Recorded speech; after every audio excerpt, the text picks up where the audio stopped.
ವೀಕ್ಷಕರೇ, on spot ನ್ಯೂಸ್ಗೆ ಸ್ವಾಗತ. ನಾನು ಸಂಗೀತ. ಕಳೆದ 20 ವರ್ಷ ತಮ್ಮ ಕುಟುಂಬದವರೇ ಶಾಸಕರಾಗಿದ್ದರೂ ಕಲಬುರಗಿ ದಕ್ಷಿಣ ಮತಕ್ಷೇತ್ರದ ಅಭಿವೃದ್ಧಿ ಏಕೆ ಆಗಿಲ್ಲ ಎಂದು ಶಾಸಕ ಅಲ್ಲಂ ಪ್ರಭು ಪಾಟೀಲ್ ಮಾಜಿ ಶಾಸಕ ದತ್ತಾತ್ರೇಯ ಪಾಟೀಲ್ ರೇವೂರವರನ್ನ ಪ್ರಶ್ನೆ ಮಾಡಿದರು. ಕಲಬುರಗಿಯ ಪತ್ರಿಕಾ ಭವನದಲ್ಲಿ ಕರೆದ ಸುದ್ದಿಗೋಷ್ಠಿಯನ್ನು ಉದ್ದೇಶಿಸಿ ಮಾತನಾಡಿದ ಅವರು, ಅಪ್ಪ, ಮಗ, ತಾಯಿ 3 ಜನ ಶಾಸಕರಾಗಿ ಸಾಧನೆ ಏನು ಮಾಡಿದ್ದೀರಾ? ರೈತರು, ಬಡವರ ಬಗ್ಗೆ ಸದನದಲ್ಲಿ ಒಂದು ದಿನವಾದರೂ ಮಾತನಾಡಿದ್ದೀರಾ? ನಾನು ಬೆಳೆ ವಿಮೆ ಪರಿಹಾರಕ್ಕೆ ಸದನದಲ್ಲಿ ಜೋರಾಗಿ ಮಾತನಾಡಿದ್ದು ನಾಟಕ ಎಂದ್ರೆ ನೀವು ರೈತರಿಗೆ ಮಾಡಿದ್ದು ಅವಮಾನವಲ್ಲವೇ ಎಂದು ಕಿಡಿಕಾರಿದರು. ಹಿಂದೂ ಪರವೆಂದು ಭಾಷಣ ಮಾಡಿದ ನೀವು ನಿಮ್ಮ ಅಧಿಕಾರಾವಧಿಯಲ್ಲಿ ದೇವಸ್ಥಾನ ಜೀರ್ಣೋದ್ಧಾರ ಮಾಡಿದ್ದೀರಾ? ನಮ್ಮ ಅವಧಿಯಲ್ಲಿ ಹಡಗಲಿ, ಉದ್ನೂರ್, ಕಿಣಿ ಸೇರಿದಂತೆ ಎಲ್ಲಾ ಗ್ರಾಮಗಳ ದೇವಸ್ಥಾನಗಳ ಕೆಲಸ ಪ್ರಗತಿಯಲ್ಲಿದೆ ಎಂದು ತಿರುಗೇಟು ನೀಡಿದರು. ಸಿಎ ಸೈಟ್ ಮೂಲಕ ಹಣ ಹೊಡೆದದ್ದು 20 ಎಕರೆ ಭೂಮಿ ಲೂಟಿ ಹೊಡೆದ ಬಗ್ಗೆ ಸ್ವಾಮೀಜಿ ಓರ್ವರು ಪ್ರಶ್ನೆ ಮಾಡಿದಾಗ ನೀವು ಯಾಕೆ ಸೈಲೆಂಟ್ ಆಗಿದ್ರಿ ಎಂದು ಪ್ರಶ್ನೆ ಮಾಡಿದರು. ಸನ್ಮಾನ್ಯ ದತ್ತಾತ್ರೇಯ ಪಾಟೀಲ್ರವರು ಒಂದು ಪತ್ರಿಕೆಗೋಷ್ಠಿ ನೋಡಿದೆ. ನಾನು ನಮ್ಮ ಸದನ ಪ್ರಾರಂಭ ಆದಾಗ ಕೆಲವು ಕಾರಣಾಂತರಗಳಿಂದ ಸದನದಲ್ಲಿ ವಿಷಯಗಳು ಪ್ರಸ್ತಾಪ ಆಗ್ತಿತ್ತು. ನಾಗೇಂದ್ರನ ಬಗ್ಗೆ ವಿರೋಧ ಪಕ್ಷದವರು ಸತತವಾಗಿ ಸದನ ನಡೆದ ಹಾಗೆ ಅಡ್ಡಿ ಉಂಟು ಮಾಡ್ತಕ್ಕಂಥ ಸಂದರ್ಭ. ಆ ಸಂದರ್ಭದಲ್ಲಿ ನಾವೆಲ್ಲರೂ ಕೂಡ ನಮ್ಮ ಪ್ರಶ್ನೆಗಳಿಗೆ ಪ್ರಶ್ನೋತ್ತರ ಸಮಯದಲ್ಲಿ ಪ್ರಶ್ನೋತ್ತರವನ್ನು ಅವರು ಚೀರಾಟದ ಮಧ್ಯೆಯೂ ಮಾತನಾಡ್ತಾ ಇದ್ದೆವು. ಕೊನೆಗೆ ನಾನು ಮತ್ತು ಕೆಲವು ಜನ ಮುಖಂಡರು ಸೇರಿ ಸ್ಪೀಕರ್ ಅವರು ಆಯ್ಕೆ ಆದಾಗೆ ಹೇಳಿದ್ದೆವು, ತಾವು ದಯಮಾಡಿ ನಮ್ಮ ಉತ್ತರ ಕರ್ನಾಟಕದ ಬಗ್ಗೆ, ಬರಗಾಲದ ಬಗ್ಗೆ ಭಾಳಷ್ಟು ಸಮಸ್ಯೆ ಮಾತನಾಡಬೇಕಾಗಿದೆ, ದಯಮಾಡಿ ತಾವು ಅವಕಾಶ ಮಾಡಿಕೊಡ್ಬೇಕಂತ ಹೇಳಿ. ಅದಕ್ಕೆ ಅವರು ಸ್ಪಂದಿಸಿ ನಮಗೆಲ್ಲ ಮಾತನಾಡಲಿಕ್ಕೆ ಅವಕಾಶ ಮಾಡಿಕೊಟ್ರು. ನಾನು ಸದನದಲ್ಲಿ ಮಾತನಾಡ್ತಕ್ಕಂಥ ಸಂದರ್ಭದಲ್ಲಿ ನಮ್ಮ ಭಾಗದ ಅನೇಕ ರೈತರ ಸಮಸ್ಯೆಗಳ ಬಗ್ಗೆ, ಅನೇಕ ಬರಗಾಲದ ಬಗ್ಗೆ, ಇಲ್ಲಿರ್ತಕ್ಕಂಥ ಪರಿಸ್ಥಿತಿ, ಭೀಮಾ ನದಿಯ ನೀರಿನ ಬಗ್ಗೆ, ಮಹಾರಾಷ್ಟ್ರದವರು ಭೀಮಾ ನದಿಯನ್ನು ಸೀನಾ ನದಿಗೆ ಡೈವರ್ಟ್ ಮಾಡಿಕೊಂಡಿದ್ದ ಬಗ್ಗೆ ಇವೆಲ್ಲವನ್ನು ನಾನು ಮಾತನಾಡ್ತಾಯಿದ್ದೆ. ನಾನು ವಿಧಾನ ಪರಿಷತ್ತಿನ ಸದಸ್ಯನಾದಾಗ ಕೂಡ ಇದ್ರ ಬಗ್ಗೆ ಭಾಳಷ್ಟು ತೊಗರಿ ಬಗ್ಗೆ, ಭೀಮಾ ನದಿ ನೀರಿನ ಬಗ್ಗೆ, ಬರಗಾಲದ ಬಗ್ಗೆ, ನೆಟರೋಗ್ಯ ಬಗ್ಗೆ ಮಾತನಾಡಿರ್ತಕ್ಕಂಥ ದಾಖಲೆಗಳು ಕೂಡ ಇವೆ. ನಾನು ಹೊಸದಾಗಿ ಇವತ್ತು ಮಾತನಾಡಿರ್ತಕ್ಕಂಥ ಮಾತಲ್ಲ ಅದು. ಆದರೆ ಪಾಪ ಅವರೇನೋ ಕುಂಭಕರ್ಣನ ನಿದ್ದೆಯಿಂದ ಎದ್ದು ಹೊರಗೆ ಬಂದಿದ್ದಾರೆ ಅಂತ. ಹೌದು, ಕುಂಭಕರ್ಣ ನಿದ್ದೆಯಲ್ಲಿತ್ತು 20 ವರ್ಷ ನಿಮ್ಮ ಆಡಳಿತದಲ್ಲಿ. ಈ ಕ್ಷೇತ್ರದ ಜನ ಕುಂಭಕರ್ಣನಂತೆ ಮನೆಗೆ ಬಿಟ್ಟಿದ್ರು, ಯಾರೂ ಏನೂ ಕೇಳ್ತಾನೆ ಇರಲಿಲ್ಲ. ಬೆಳಗ್ಗೆ 6 ಗಂಟೆಗೆ ನಿಂತವ್ರು ನೀವು 12 ಗಂಟೆಗೆ ಬಂದಾಗ ಕೂಡ ಕಾಯ್ತಾಯಿದ್ರು ನಿಮ್ಮನ್ನು. ಇವತ್ತು ನಾನು ಬಂದ ಮೇಲೆ ಜನ ಎಚ್ಚೆತ್ತಿದ್ದಾರೆ, ಎಲ್ಲದ್ರ ಬಗ್ಗೆ ಕೂಡ ಕೇಳ್ತಾ ಇದ್ದಾರೆ. ನನ್ನ ಮನೆ ಮುಂದೆ ಕೂಡ ಒಂದು ಕೂತು ಕೇಳ್ತಕ್ಕಂಥ ಒಂದು ಅವೇರ್ನೆಸ್ ಬಂದಿದೆ. ನನಗೆ ಭಾಳ ಸಂತೋಷ ಆಗ್ತಾಯಿದೆ. ಆಗ ನಮಗೆ ಬೆಂಬಲ ಬೆಲೆ ಇರಲ್ಲ, 3,000-4,000 ರೂಪಾಯಿ ತೊಗರಿ ರೇಟ್ ಪರಿಸ್ಥಿತಿ.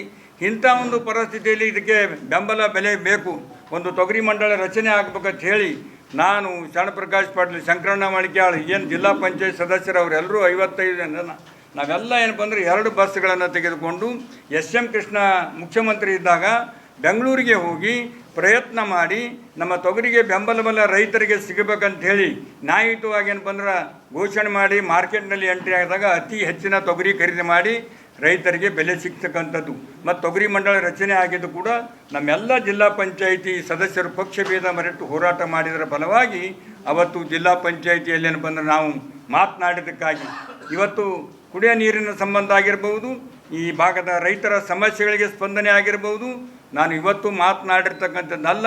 ಹಿಂದಿನಿಂದ ಯಾವತ್ತೂ ಕೂಡ ರೈತರ ಪರ, ನಾನು ರೈತನ ಮಗನಾಗಿ ನಾನು ಒಂದೇ ಕೇಳ್ತೀನಿ, ನಾನು ಕುಂಭಕರ್ಣನ ನಿದ್ದೆ ಮಾಡಬಹುದು.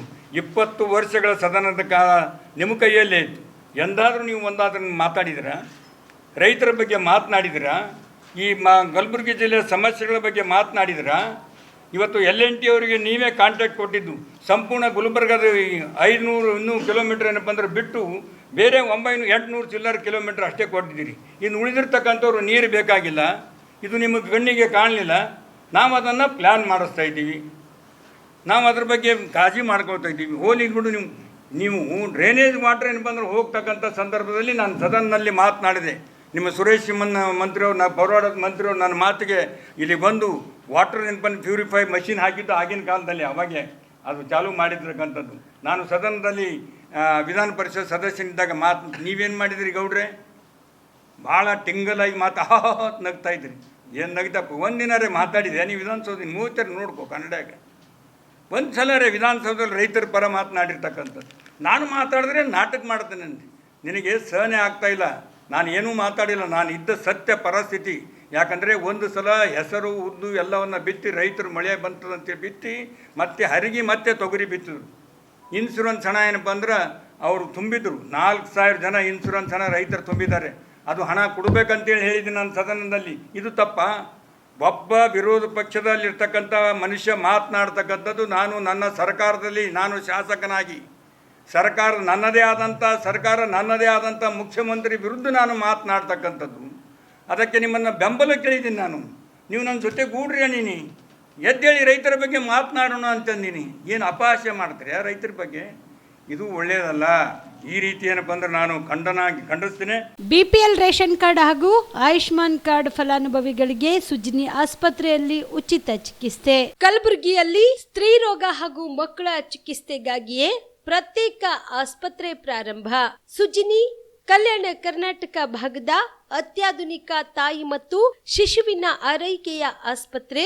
ಸ್ತ್ರೀ ರೋಗ ತಜ್ಞ ಖ್ಯಾತ ವೈದ್ಯರು ಹಾಗೂ ಮಕ್ಕಳ ತಜ್ಞ ಖ್ಯಾತ ವೈದ್ಯರ ತಂಡದಿಂದ ಕಡಿಮೆ ದರದಲ್ಲಿ ಚಿಕಿತ್ಸೆ, ವಿಶ್ವ ದರ್ಜೆಯ ಉಪಕರಣಗಳ ಮತ್ತು ಅತ್ಯಾಧುನಿಕ ಐಸಿಯು, ಎನ್ಐಸಿಯು ಹಾಗೂ ಇತರೆ ಸೌಲಭ್ಯಗಳಿಂದ ಮಕ್ಕಳಿಗೆ ಗುಣಮಟ್ಟದ ಆರೈಕೆ. ಸುಜಿನಿ ಆಸ್ಪತ್ರೆಯಲ್ಲಿನ ಸೌಲಭ್ಯಗಳು: ದಿನದ 24 ಗಂಟೆಯಲ್ಲಿ ತುರ್ತು ಸೇವೆ, ಹೈ ರಿಸ್ಕ್ ಗರ್ಭಧಾರಣೆ, ಒಬೆಸ್ಟ್ರಿಕ್ ಐಸಿಯು, ನವಜಾತ ಮತ್ತು ಶಿಶು ಐಸಿಯು, ಶಿಶು ಸಂಬಂಧಿತ ಶಸ್ತ್ರಚಿಕಿತ್ಸೆ, ಲ್ಯಾಪ್ರೋಸ್ಕೋಪಿ, ಲಸಿಕಾಕರಣ, ತಜ್ಞ ವೈದ್ಯರ ಸಲಹೆ, ಡಯಾಗ್ನೋಸ್ಟಿಕ್ ಮತ್ತು ಅಲ್ಟ್ರಾಸೌಂಡ್ ಸೇರಿದಂತೆ ಅನೇಕ ಸೌಲಭ್ಯಗಳು ನಿಮ್ಮ ಸುಜಿನಿ ಆಸ್ಪತ್ರೆಯಲ್ಲಿ ಲಭ್ಯ.